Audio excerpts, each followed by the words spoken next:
Thank you for joining us for session 2 in our webinar series, Living with Obesity, the landscape for obesity care experiences for children and families. I'm so glad we're able to present this information today to you all and feature Liz Paul as our speaker. Liz is a board member of the Obesity Action Coalition and serves on the membership and mental health committees. She uses her first-person experience to advocate against weight bias and stigma and for access for obesity treatments for all people. I'm so glad she's here with us today to present, and I will turn it over to you now, Liz. Thank you so much. I'm delighted to be here. I'm going to start sharing my screen. We're going to jump right in. I do have some disclosures there. I've spoken with a lot of different places, and we want to acknowledge the funding for these wonderful webinars, which I get to be a part of. So we are going to talk a little bit about weight bias and stigma in treating children and families with obesity, and the internalized bias that we all may experience, and how they may create barriers to treating children and families. So before we get into that, a little bit about me. I have lived with obesity my whole life. I grew up in a larger body, and I am a parent of 2 beautiful children who also struggle with obesity. And the thing I remember about being a child living in a larger body is that the messages I received, both from my mother, my family, and society at large, was that my weight was my problem. And it was my problem to fix.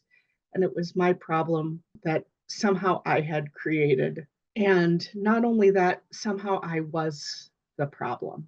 And that really stayed with me my whole life.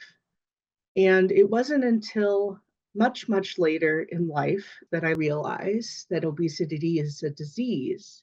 And it's not my fault, but it's my responsibility.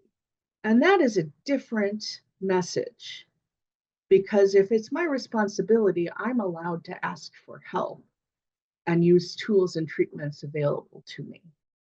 There's a lot of stigma and bias associated with it. When we pay attention to what we tell ourselves about weight, eating, and size, these are learned behaviors.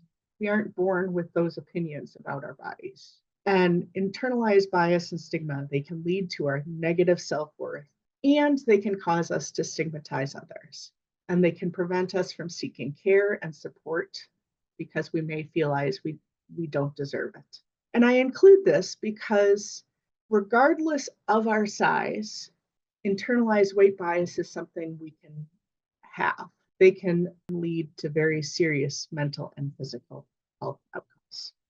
So as we look at these consequences from a psychosocial standpoint, they can range from lower peer acceptance all the way down to depression, anxiety, and suicidality. In addition, there are biological consequences from elevated stress hormones, and cardiovascular risk, all the way to worse health outcomes and quality of life. These are not meaningless things. Bias has very serious health outcomes for patients. So, overcoming internalized bias means that we have to pay attention to our self-talk. We have to catch it, we have to check it, and we have to change it and replace that negative thinking with neutral or positive language instead. But there are action steps we can do. So the first thing we have to do is we have to take some time to self-reflect and say, what assumptions do we make about people with obesity? Do we stereotype a person's character or personality? How do you feel when you interact with a person with obesity? And are you sensitive to their needs and struggles? Critical in all of this is how to be a good ally for children and families.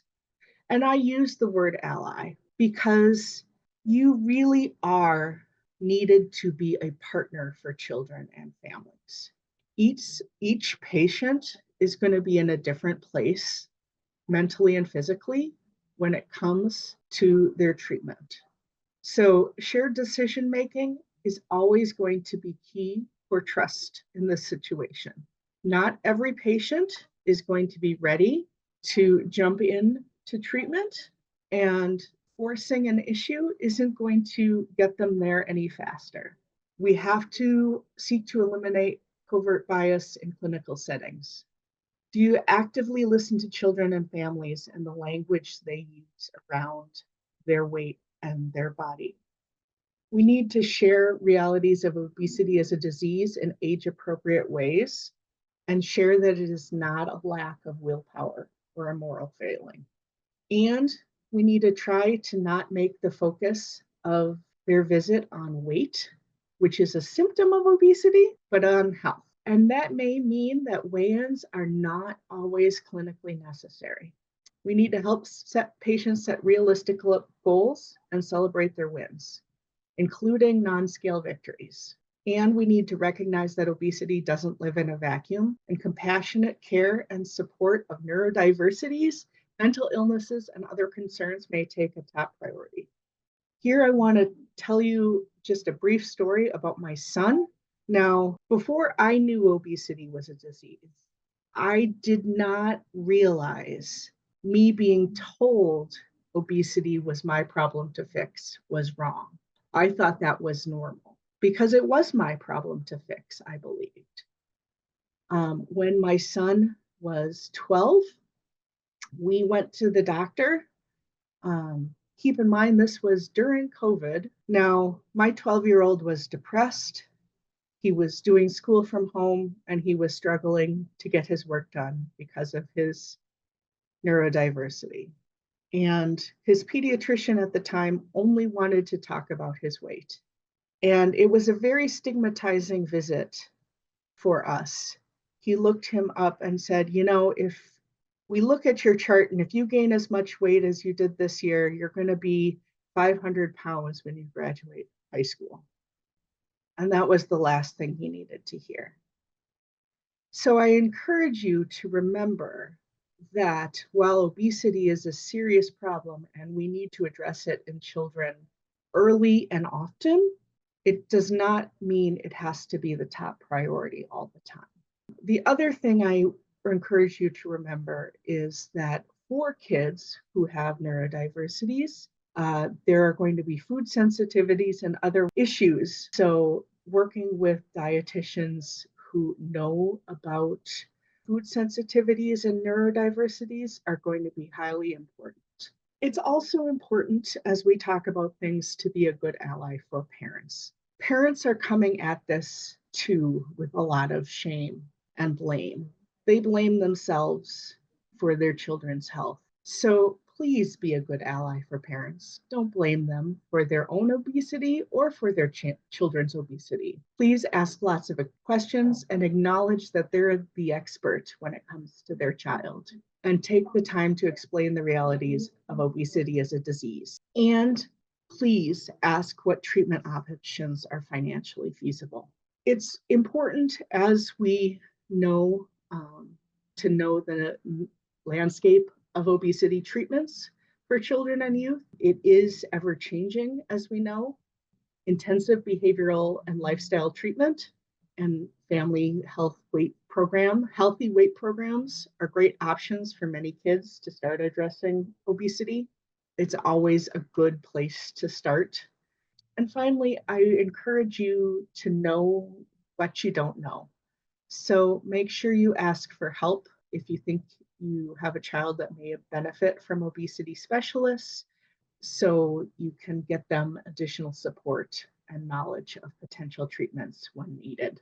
Beyond that, there are opportunities to take action outside of your practice. I work with the Obesity Action Coalition. We are a patient group, but we have many physicians who are also part of our organization. And we have ways to advocate for policy changes, as well as ways to report bias and to share your story.